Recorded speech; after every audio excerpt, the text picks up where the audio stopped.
বিশ্ববিদ্যালয় সহ সারা দেশের যে ভাস্কর্যগুলো ভাঙা হয়েছে তাকে যেন অতি দ্রুত সংস্কার করা হয় এবং যারা এই ভাস্কর্যগুলোকে ভেঙেছে তাদের চিহ্নিত করে তাদের দৃষ্টান্তমূলক শাস্তির দাবি করে পুনর্বার ঢাকা বিশ্ববিদ্যালয় সংসদের বন্ধুদের শুভেচ্ছা জানিয়ে আগে আমার কথা শেষ করছি।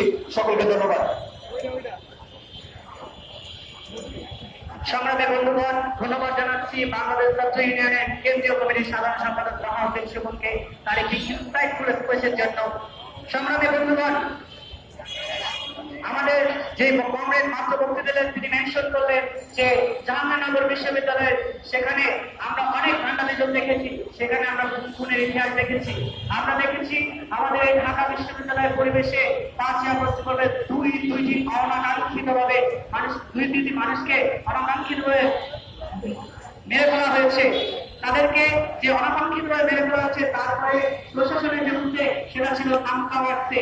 আমরা এখনো এই বিশ্ববিদ্যালয়ে আমরা সিকিউর নই, আমরা জানি না বিশ্ববিদ্যালয়ে কেমন আছে, আমরা ফিরে আসছি, আমরা নিরাপদ কিনা, আমরা জানি না যেটা আমরা গত 16 বছরে জানতাম না যে আমরা ক্যাম্পাসে প্রবেশ করতেছি কিন্তু আমরা এখান থেকে নিরাপদে বের হতে পারবো কিনা। আমাদের মধ্যে সেই ফিয়ারটা, সেই আতঙ্কটা আমাদের মধ্যে এখনো বিরাজ করছে। সংগ্রামী বন্ধুগণ, আমরা এই অবস্থা থেকে উত্তীর্ণ চাই।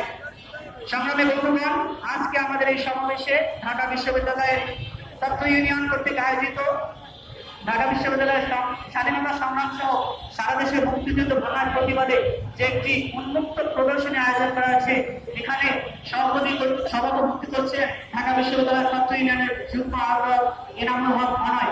আমাদের এই সমাবেশে আরো উপস্থিত আছেন বেসরকারি বিশ্ববিদ্যালয়ের সংগ্রামী সভাপতি রাকিবুল হাসান সুজন।